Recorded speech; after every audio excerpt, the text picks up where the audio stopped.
So I am Crystal May Olar and I am the first reporter. So Wi-Fi eavesdropping. Palugda ko next slide. Key takeaways. Wi-Fi eavesdropping is a practice used by hackers to intercept data on wireless networks. This is often done to steal valuable financial or personal data. There are many Wi-Fi eavesdropping techniques. Some of the most common approaches include packet sniffers and rogue access points.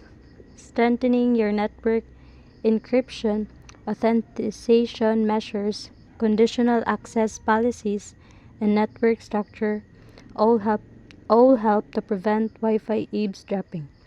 Using a VPN or secure access service, Edge or SASE provider will help protect your online activity when using public Wi-Fi networks. Balog na is Wi-Fi eavesdropping. Wi-Fi eavesdropping, also known as Wi-Fi snooping or Wi-Fi sniffing, is the unauthorized interception of data transmitted over a wireless network. This occurs when an attacker intercepts and monitors Wi-Fi traffic, potentially accessing sensitive information, passwords, emails, or chats. Number 2, personal data, browsing history, search queries, and number 3, confidential business information.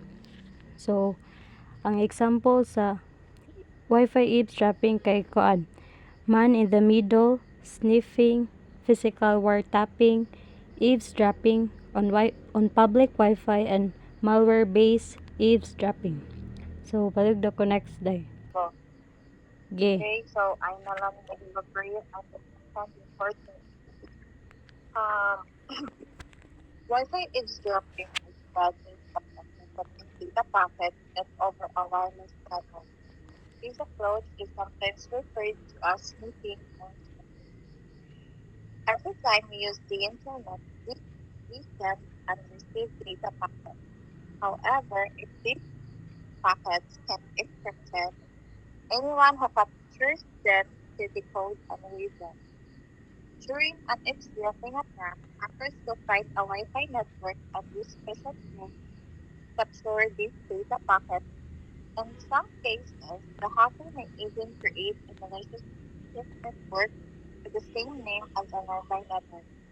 This gives them even more access to the data sent back and forth related between the user and the internet as they sit and listen to the network traffic being forwarded out to the internet. So, ang haring ang Wi-Fi is dropping kay kati. Sabi siya, dili niya siya, ay tawaged, I mean, batik niya siya kay, mga kuan, magamin siya, kani mga Wi-Fi is dropping is, maka-create mga good ka og duplicate na network without even knowing it, and then mo connect ka ana nga duplicate network, ang katong kahimo ana nga network kay maka-access sa imong information tungod kay connect ka sa atong duplicate na network. So it means ang atong duplicate na network kay dito siya para ma-access ang muhang device. And then kuan sad siya ang example aning Wi-Fi eavesdropping are answering public Wi-Fi o kanang mga Wi-Fi nga dili bitaw sa encrypted kay kuan kaning accessible naman gud siya sa tanan. So it means dili siya safe. Okay, mana next. Good morning, sir. I am Zalatiel Ramas, and I am here to continue the report about Wi-Fi eavesdropping. And my topic is method used for Wi-Fi eavesdropping. Number 1 is rogue access points or fake hotspots. Number 2, malicious software or manual installation. Number 3, network sniffing tools. Example is Wireshark. Number 4 is unsecured or poorly configured networks. So number 1, what is road access points? Rogue access points is an authorized wireless access point that can be a serious security threat to a network. So, how does rogue access point work?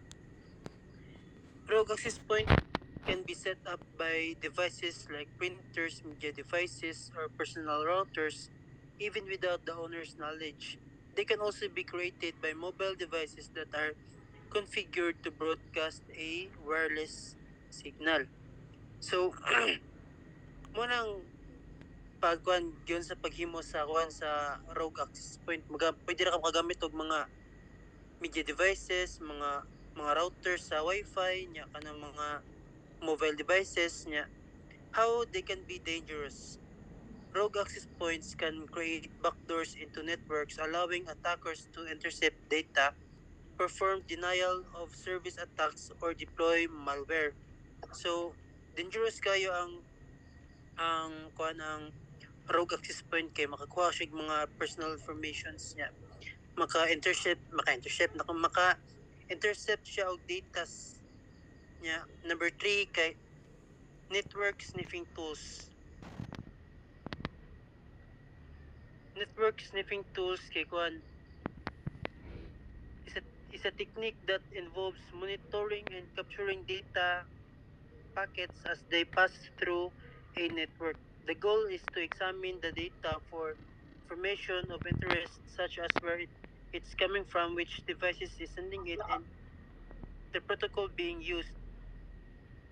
So, ang example diri sa network sniffing tools kay ang Wireshark. Nganong Wireshark kay ang Wireshark is widely used open source network analyzer.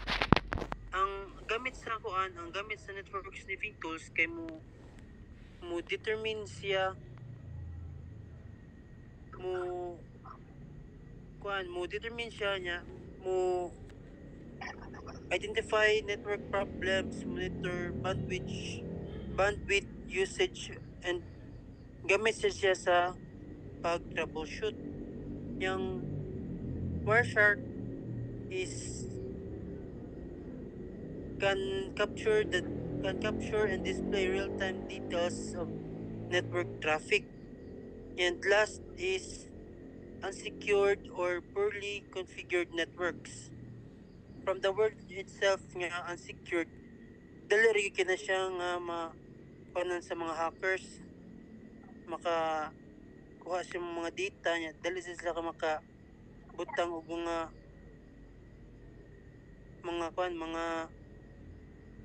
malware yang kaning malicious software kay wala na ko makuhaan akong balikon. Malicious software installation is ang malicious software is a type of code or file that is designed to harm or exploit a computer system or hardware. Cybercriminals, also known as hackers, create malware to steal data, damage computers, or perform other malicious actions. There are many types of malware, and kani sila kay kuan viruses, worms, Trojan viruses, spyware, adware, rootkits, fileless malware. So mga na-discuss namin sa bang group, so kaila tani niya muna to ang last kay kuan how to protect yourself from Wi-Fi eavesdropping. Ang report ani kay si Diego Manuel Chavez.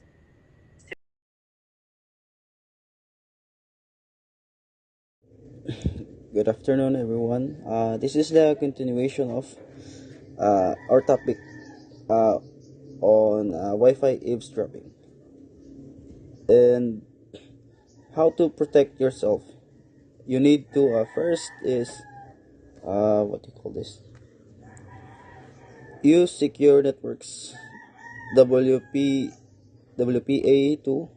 or WPA3.